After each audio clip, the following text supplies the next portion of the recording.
Καλησπέρα κυρίες και κύριοι. Σε πύρινο κλειό βρέθηκε σήμερα ο νομός Ρεθύμνης αλλά και το Λασίθι. Στάκτη έγινε το φοινικό δάσος στην Πρέβελη, ένα μνημείο μοναδικής φυσικής ομορφιάς, ενώ εκενώθηκαν ενοικιαζόμενα δωμάτια και στο Ροδάκινο. Στην τηλεφωνική μας γραμμή αυτή τη στιγμή φιλοξενούμε τον προϊστάμενο της πολιτικής προστασίας νομαρχιακής αυτοδιοίκησης Ρεθύμνης, τον κύριο Αντώνη Μπαλιαρτάκη. Κύριε Μπαλιαρτάκη, καλησπέρα. Γεια σας. Ήταν πραγματικά και αναμφισβήτητα μια δύσκολη ημέρα για τον νομό. Δύσκολη ημέρα με ένα αποτέλεσμα που μας έχει βυθίσει όλους στη λύπη, δυστυχώς. Το φυσικό ιστορικό μνημείο της λίμνης του Πρέβελη δυστυχώς κάηκε. Και αυτό δεν μπορεί να μας αφήσει ασυγκίνητους. Και δυστυχώς δεν μπορούσαμε να κάνουμε τίποτα. Αντιμετωπίσαμε φυσικά φαινόμενα τέτοια που ήταν αδύνατο να αντιμετωπιστούν. Αξίζει να αναφερθούμε σε αυτά ακριβώς, κύριε Μπαλιαρτάκη, καθότι η άνεμη ήταν θυελλώδης, εντάσεως 6 έως και 9 μποφόρ κατά σημεία. Ήταν και ένας από τους λόγους που δεν επιχείρησαν εναέρια μέσα και μόνο επίγειες δυνάμεις. Στην περιοχή εκείνη η άνεμη ήταν πολύ μεγαλύτερου μεγέθους.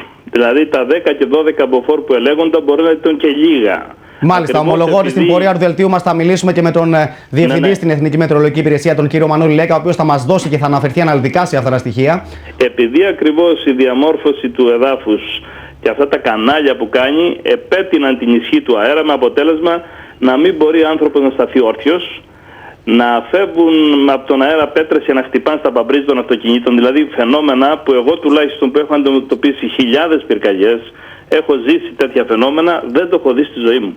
Αυτό είναι μια μεγάλη αλήθεια, ήταν κάτι πρωτοφανές. Σε αυτό λοιπόν το τοπίο τι να κάνεις, δεν μπορείς να κάνεις τίποτα. Ακόμα και ένα ελικόπτερο που επιχείρησε να δουλέψει το πρωί και με να ρίξει κίνδυνο νερό, το χειριστή, έτσι δεν είναι, τη ζωή του χειριστή. Κινδύνευσε η ζωή του χειριστή. Κινδύνευσε δηλαδή να έχουμε ατύχημα με συνέπειες ζωές ανθρώπων. Κάτω λοιπόν από αυτές τις αντίξωες καιρικές συνθήκες, κύριε Μπαλιαρτάκη, αξίζει να επισημάνουμε τις υπεράνθρωπες προσπάθειες των ανθρώπων της πυροσβεστικής υπηρεσίας. Ωστόσο, προχωρώντας σε έναν πρόχειρο απολογισμό, τι στοιχεία έχετε να μας δώσετε? Καταρχήν να πω ότι μέσα σε αυτό το τρομερό τοπίο που περιγράψαμε, ο πρώτος στόχος ήταν να μην θρηνήσουμε κόσμο, έτσι, να σώσουμε ανθρώπινες ζωές. Γι' αυτό και όπως είπαμε νωρίτερα, εκενώθηκαν πράγματι ενοικιαζόμενα δωμάτια στο Ροδάκινο. Ναι, εκεί βέβαια περισσότερο για το θέμα του καπνού και της αποπνικτικής ατμόσφαιρας που επικρατούσε. Όσον αφορά την επιχείρηση κατάσβεσης, θεωρείται ότι ήταν αρκετά ακραίες οι συνθήκες. Ωστόσο, ευτυχώς δεν κινδύνευσαν ανθρώπινες ζωές. Είχαμε κάποιους τραυματισμούς. Δεν κινδύνευσαν, διότι πήραμε μέτρα, δηλαδή για το μοναστήρι του Πρέβελη το φυλάξαμε και δεν κάηκε και δεν αντιμετώπισαν πρόβλημα ούτε κάνει. Δόθηκε προτεραιότητα στην προστασία της μονής και μπορώ να προετοιμάσω και τους τηλεθεατές μας ότι πολύ σύντομα θα έχουμε τα πρώτα πλάνα από την Μονή Πρέβελη. Όσον αφορά τους 10 περίπου άτομα που ήταν στη λίμνη του Πρέβελη, από την πρώτη στιγμή ειδοποιήθηκε το λιμεναρχείο, είχαμε επαφή μαζί τους, δεν ήθελαν να φύγουν, ήταν προς τη θάλασσα, δεν αντιμετώπισαν δηλαδή κίνδυνο ζωής. Έτσι λοιπόν από αυτή την άποψη καταφέραμε τουλάχιστον να μην έχουμε κάποιο θύμα. Μάλιστα. Τώρα όσον αφορά τα υπόλοιπα, ήταν μια τεράστια οικολογική καταστροφή. Ένας πρόχειρος απολογισμός δίδει περίπου 5.000 στρέμματα στην περιοχή του Πρέβελη, περίπου 1.500 στην περιοχή του Ροδακίνου, εκεί Λευκόγια Σελιά, και καμιά 60 στρέμματα στην περιοχή των Ακουμίων, μια άλλη φωτιά που είχε ξεσπάσει χθες το βράδυ. Σε αυτό το σημείο θέλω να φτάσω και κύριε Μπαλιαρτάκη, πριν σας ευχαριστήσω, θα ήθελα να σας ρωτήσω εάν όντως εξετάζετε το ενδεχόμενο εμπρισμών και αν υπάρχουν στοιχεία μέχρι στιγμής, δεδομένου ότι τα μέτωπα φούρωσαν ξαφνικά σε πολλά και διαφορετικά σημεία του νομού. Όταν τη νύχτα με τέτοιους ανέμους ξεσπούν οι πυρκαγιές η μία μετά την άλλη, δηλαδή αν φανταστείτε τώρα, ξεκίνησε η μία πυρκαγιά 21 και 15 στην περιοχή των Σελιών προς Ροδάκινο, μόλις πήγε να ελεγχθεί λίγο έγινε η άλλη πυρκαγιά στην περιοχή των Ακουμίων της Ακουμιανής Γυαλιάς και μετά το πρωί 5 η ώρα η φωτιά στο Πρέβελη. Τώρα αυτό να είναι τυχαίο δεν νομίζω να υπάρχει τέτοια περίπτωση. Εκείνο που θέλω να πω είναι ότι κάποια στιγμή πρέπει αυτοί να λογοδοτήσουν. Δεν μπορούν να καίνε και να προκαλούν τέτοιες καταστροφές και να μένουν στο απειρόβλητο. Δεν ξέρω αν είναι άνθρωποι με κάποια προβλήματα ή κάτι άλλο, αλλά πρέπει να το δούμε πολύ σοβαρά αυτό το θέμα. Να ελπίσουμε λοιπόν να αναζητηθούν και να αποδοθούν οι ευθύνες. Κύριε Μπαλιαρτάκη, θέλω να σας ευχαριστήσω. Να είστε καλά. Παραμένουμε ωστόσο, κυρίες και κύριοι, στο θέμα για να δούμε τι θα γίνει με την ένταση των ανέμων και αν αναμένεται να κοπάσουν τις επόμενες ημέρες. Στην τηλεφωνική μας γραμμή έχουμε τον Διευθυντή στην Εθνική Μετεωρολογική Υπηρεσία, τον κύριο Μανώλη Λέκα. Κύριε Λέκα, καλησπέρα. Καλησπέρα σας, κύριε Ζαγκούρου, καλησπέρα στους τηλεθεατές σας. Θα ήθελα να εστιάσουμε στο ενδιαφέρον μας στην περιοχή της Πρέβελης Ρεθύμνου, όπου νωρίτερα οι άνεμοι έφτασαν από 6 μέχρι και τα 9 μποφόρ.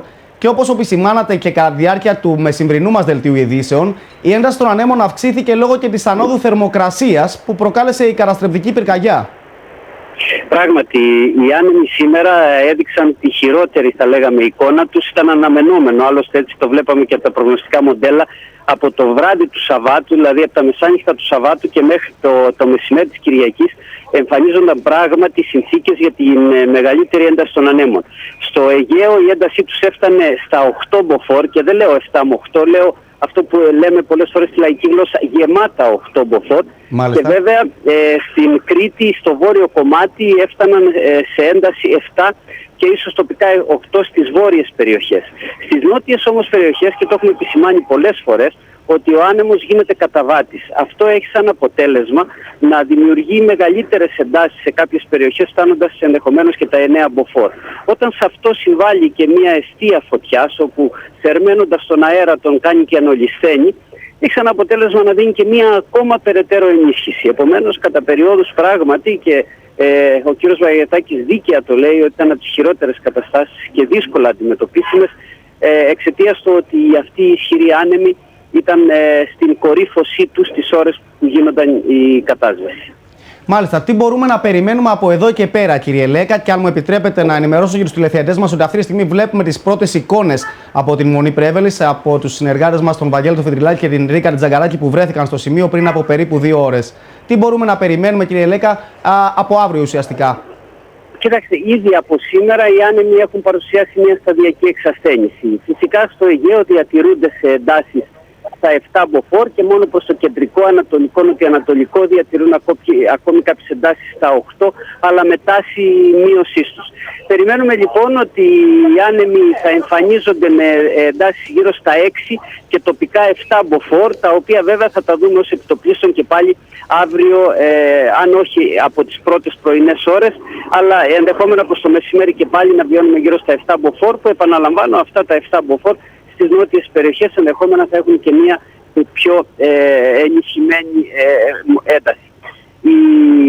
Όσον αφορά τώρα τη διατήρησή τους, φαίνεται ότι μάλλον και την Τρίτη θα διατηρούνται οι βοριάδες πιο εξασθενημένοι στα 5 τοπικά 6 μποφόρ, και μόνο από την Τετάρτη και μετά ενδεχόμενα να δούμε ακόμα περαιτέρω εξασθένησή τους. Σίγουρα ανησυχητικές οι προγνώσεις σας, κύριε Λέκα, αν μου επιτρέπετε, δεδομένου ότι έχουμε ήδη καταστροφές και στην Κάριστο.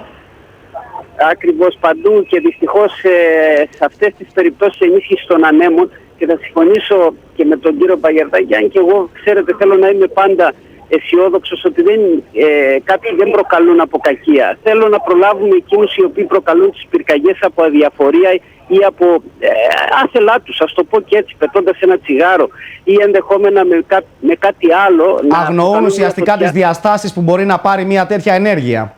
Ακριβώς αυτό θέλω να πω, ότι πολλές φορές γίνεται από λάθος, από άγνοια, ας το πω και έτσι, ας δώσουμε ένα ελαφρυντικό, και είναι θέμα παιδείας. Θα πρέπει νομίζω ο καθένας να λαμβάνει τα μέτρα εκείνα τα οποία θα προστατεύσουν όχι τον εαυτό του, γιατί μάλλον αυτός θα έχει φύγει από εκεί, αλλά τέλος πάντων να προστατεύσει τις περιουσίες και τις ζωές των υπόλοιπων συνανθρώπων μας. Μάλιστα, κύριε Λέκα, θα ήθελα σε αυτό το σημείο να σας ευχαριστήσω που σας φιλοξενήσαμε στο δελτίο ειδήσεων μας. Και στη γραμμή μας μπορούμε να μιλήσουμε αυτή τη στιγμή με τον συνάδελφο Βαγγέλη Φιτριλάκη, ο οποίος μετέβη στο σημείο νωρίτερα στην Πρέβελη και όπως βλέπαμε και στα πλάνα, και θα δούμε ξανά, κυρίες και κύριοι, θα μας δώσει την πρώτη εικόνα που αντίκρισε από εκεί. Βαγγέλη, καλησπέρα. Καλησπέρα, Γιώργο Ζαγκούρογλου, κυρίες και κύριοι. Πράγματι, πήγαμε με την οπερατέρ μας τη Ρίκα Τζαγκαράκη μέχρι το σημείο που μπορούσαμε να προσεγγίσουμε, που ήταν λίγες δεκάδες μέτρα από τη Μονή που βλέπουμε αυτή τη στιγμή στην εικόνα. Εκεί ακριβώς σταμάτησε η φωτιά, πάνω από την πάνω μεριά και από το πλάι που πηγαίνει για το δάσος. Πράγματι, το σύνολο των δυνάμεων της πυροσβεστικής υπηρεσίας, Βαγγέλη, όπως τόνισε και νωρίτερα, έδωσε έμφαση στην προστασία της Μονής. Η καταστροφή όμως, ήταν ευτυχές ότι δεν κάηκε η Μονή, αλλά η καταστροφή ήταν ανυπολόγιστης αξίας. Κοιτάξτε μόνο αυτή τη στιγμή αυτό το πλάνο. Όλη αυτή η έκταση που βλέπετε από εκεί που ξεκινάει η θάλασσα μέχρι την άλλη μεριά που φτάνει στη Μονή, όλα τα βουνά έχουν καεί, έχουν γίνει ένα κάρβουνο. Δεν υπάρχει τίποτα όρθιο. Δεν μπορέσαμε να προσεγγίσουμε σε βάθος το φοινικό δάσος, γιατί όπως βλέπετε και εσείς στην εικόνα, ο αέρας ήταν πάρα πολύ δυνατός, ήταν γύρω στα 9 με 10 μποφόρ. Δεν σήκωνε την κάμερα. Αν δείτε κάποια στιγμή αυτό το τρέμουλο που κάνει η εικόνα, για να δώσουμε έτσι λίγο εικόνα στον κόσμο, αυτή η εικόνα είναι τραβηγμένη με τρίποδο. Δηλαδή θα έπρεπε να είναι τελείως σταθερή. Φανταστείτε, για να κουνάει έτσι πόσος αέρας φυσούσε. Βρεθήκατε υπό πολύ δύσκολες συνθήκες, Βαγγέλη. Βρεθήκαμε σε πολύ μεγάλο κίνδυνο, γιατί ακόμα και το αυτοκίνητο στην ανηφόρα, εκεί που το είχαμε σταματήσει, ήταν επικίνδυνο να γυρίσει ανάποδα. Πολλές φορές το σκεφτήκαμε αυτό, ότι ίσως να κόσμο δεν συναντήσατε στο σημείο. Δεν υπήρχε κανείς. Είχαν φύγει όλοι από εκεί πέρα, γιατί είχαν το φόβο ότι μπορεί η φωτιά να ερχόταν προς τα πάνω. Ο αέρας ήταν πάρα πολύ δυνατός και ήταν μια πολύ πολύ επικίνδυνη κατάσταση. Κοιτάξτε, αυτό που φαίνεται στην εικόνα αυτή τη στιγμή είναι ότι δεν έχει απομείνει τίποτα. Το μόνο σημείο που δεν κάηκε, τα μόνα σημεία που δεν καήκανε ήταν σημεία του βουνού, τα οποία δεν είχαν ίχνος πράσινου επάνω. Μάλιστα, Βαγγέλη Φιτριλάκη, θέλω να σε ευχαριστήσουμε πολύ. Κυρίες και κύριοι, σε αυτό το σημείο μπορούμε να δούμε το σχετικό ρεπορτάζ των όσων έχουν προηγηθεί, καθώς όπως αναφέραμε, δραματική ήταν η κατάσταση στην Πρέβελη Ρεθύμνου, με την πυρκαγιά να ξεσπά τη νύχτα και να κάνει στάχτη το μοναδικής ομορφιάς φοινικό δάσος.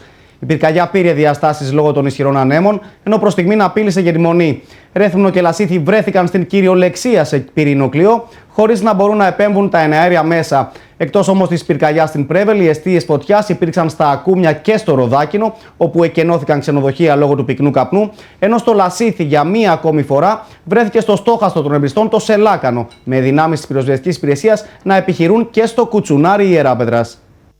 Σε πυρηνοκλειό βρίσκεται ο νομός Ρεθύμνου, ενώ για μία ακόμη φορά, η τρίτη μέσα σε λίγες ημέρες, το Σελάκανο στην Ιεράπετρα βρέθηκε στο στόχαστρο εμπριστών. Το πιο δύσκολο πύρινο μέτωπο κατακαίει χορτολιβαδική και δασική έκταση στην περιοχή της Πρέβελης, ανάμεσα στα χωριά Γιαννιού και Λευκόγια. Στις προσπάθειες των ανδρών της πυροσβεστικής από το Ρέθυμνο συνδράμουν και 5 οχήματα από τα Χανιά, ενώ λόγω των ανέμων δεν μπορούν να επιχειρήσουν τα εναέρια μέσα. Η κατάσταση είναι ανεξέλεγκτη. Δεν ξέρουμε που θα μας πάει η φωτιά, δεν μπορούμε να εργαστούμε εύκολα, γιατί είναι πάρα πολύ δυνατός ο αέρας και με το ζόρι στεκόμαστε όρθιοι και κρατιούμαστε να μην πέσουμε χάμω. Μέτωπα υπάρχουν πολλά. Υπάρχει και προς του Γιαννιού το χωριό μέτωπο, υπάρχει και προς τη Μονή Πρέβελη, υπάρχει και ανατολικά της Μονής Πρέβελη. Τώρα κίνδυνο για κατοικημένες περιοχές δεν υπάρχει. Το τι έχουν κάψει δεν είμαι έτοιμο να κάνω εκτίμηση ακόμα. Επίσης, εστίες φωτιάς υπάρχουν ακόμη σε πυρκαγιά που ξέσπασε χθες βράδυ στην περιοχή Ροδάκινο του Δήμου Φοίνικα. Με σύμμαχο τον ισχυρό άνεμο, η φωτιά έλαβε γρήγορα μεγάλες διαστάσεις και χρειάστηκε ισχυρή δύναμη 9 οχημάτων, 20 ανδρών και ενός πεζοπόρου τμήματος για την κατάσβεσή της. Ήδη έχουν καεί πάνω από 1000 στρέμματα χορτολιβαδικής έκτασης, 200 δασικής και 200 γεωργικής. Εν τω μεταξύ, σε ύφεση βρίσκεται η φωτιά στα Κούμια με 6 οχήματα να επιχειρούν. Η εικόνα από Ροδάκινο πριν από λίγο είχαμε αναζωπηρώσει από ό,τι με ενημέρωσε ο αξιωματικός εκεί. Από Ακούμια πάμε καλά. Κοιτάξτε, υπάρχει συνδρομή για τα Χανιά. Έχουν μοιραστεί οι δυνάμεις. Οι περισσότερες είναι στο Πρέβελη και στο Γιαννιού. Άλλες είναι στο Ροδάκινο και οι λιγότερες είναι στα Ακούμια. Για τρίτη φορά μέσα σε 1,5 μήνα πυρκαγιά και πάλι το Σελάκανο Ιεράπετρας. Η φωτιά ξέσπασε υπό άγνωστες συνθήκες χθες το βράδυ και χρειάστηκε η άμεση επέμβαση 8 οχημάτων της πυροσβεστικής υπηρεσίας με 16 άνδρες και ένα πεζοπόρο τμήμα με 7 άνδρες. Τέλος, σε πλήρη έλεγχο έχει τεθεί η πυρκαγιά στο Κουτσουνάρι Ιεράπετρας, ενώ σβήστηκε η φωτιά που εκδηλώθηκε σε αγροτική περιοχή κοντά στο Ζαρό. Σύμφωνα με τη Γενική Γραμματεία Πολιτικής Προστασίας, ο υψηλός βαθμός επικινδυνότητας πρόκλησης πυρκαγιάς σε όλη την Κρήτη θα παραμείνει στο 4 μέχρι και αύριο, λόγω της υψηλής θερμοκρασίας και των ισχυρών ανέμων. Ο κίνδυνος για εκδήλωση πυρκαγιάς και βέβαια και το Σεπτέμβριο, αλλά ακόμα και τον Οκτώβριο, εφόσον δεν θα έχουμε βροχές, θα είναι ιδιαίτερα μεγάλος και θα πρέπει όλοι να δώσουμε ιδιαίτερη προσοχή ώστε να αποφύγουμε όσο δυνατόν την εκδήλωση πυρκαγιάς στην Ήπεθρο. Σε αυτό το σημείο, κυρίες και κύριοι, μπορούμε να συνομιλήσουμε με τον διοικητή της πυροσβεστικής στο νομό Ρεθύμνου, τον κύριο Χρήστο Μπουραντά. Κύριε διοικητά, καλησπέρα. Καλησπέρα. Γνωρίζουμε ότι οι προσπάθειες πραγματικά του σώματος ήταν υπεράνθρωπες. Νωρίτερα μας αναφέρατε ότι τουλάχιστον επί 22 ώρες ουσιαστικά μείνατε εξάγρυπνοι και αυτή τη στιγμή κατάκοποι